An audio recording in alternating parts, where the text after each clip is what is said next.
So today we're going to show you how to play Dem-Oscars. It's a 2 to 6 player game which uses the concept of the Oscars as a metaphor for the Australian election system. The objective of the game is to accumulate as many publicity points throughout the game as possible, which can then be traded in for Oscars. The winner of the game is the player that reaches the end of the board with the most total Oscars. First, you want to take 5 Oscar cards and shuffle them into the scenario deck. Shuffle the combined deck and place it at the center of the board next to the ultimatum deck.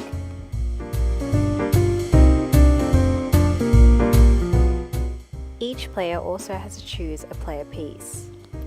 You can be Lupita, Hugh Jackman, Sarah Jessica Parker, Nicole Kidman, Leonardo DiCaprio, and Denzel.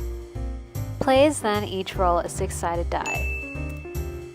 Initial publicity points represented by the Monopoly money are allocated to each player depending on the number they rolled.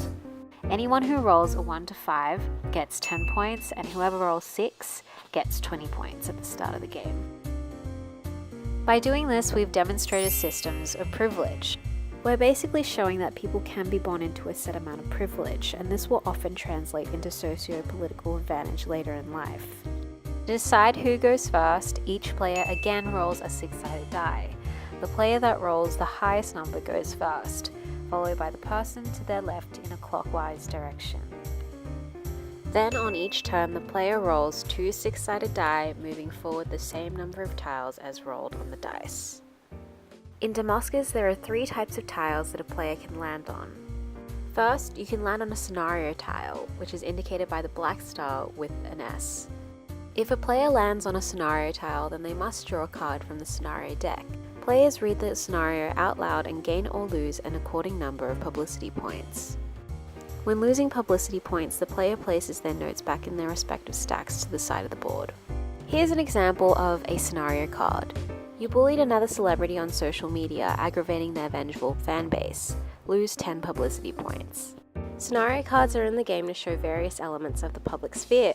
They mostly focus on the digital citizenship of social media and its relation to public consensus. Or you could land on an ultimatum tile, which is indicated by the yellow star with the U. If a player lands on an ultimatum tile, then they must draw a card from the ultimatum deck. Players read the ultimatum, then choose one of 2 options, following instructions on the card to gain or lose a certain number of publicity points. They're a little more complicated than scenario tiles, so here's an example.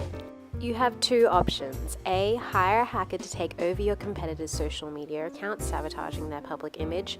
Or B. Post positive comments and receive publicity through association. Gain 10 publicity points. If you choose option A, you must roll 1 die. If the number is even, you can gain 20 publicity points. If the number is odd, you lose 20 publicity points. Another thing to note is that if the player is successful, they can take publicity points from another player of their choosing. If no player has enough publicity points though, they can take from the bank. Point of ultimatum cards represent the potential for corruption within the Australian election system and how private interests can at times circumvent the public.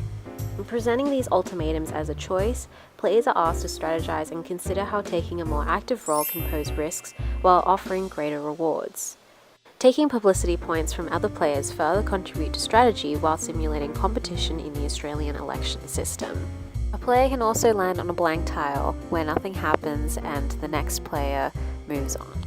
One of the most important things to remember in the game is that once a player has gained at least 30 publicity points, they can trade in that 30 to receive an Oscar drawn from the Oscar deck. Players continue taking turns, moving along the board and gathering points until all players have reached the end. The player with the most Oscars, once everyone has reached the end, is declared the winner. But if no player has managed to gain an Oscar, then the player with the most publicity points wins.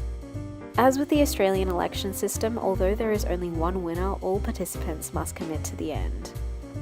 Thank you so much for playing Dem-Oscars, and remember that the most important part of the game is that you have fun.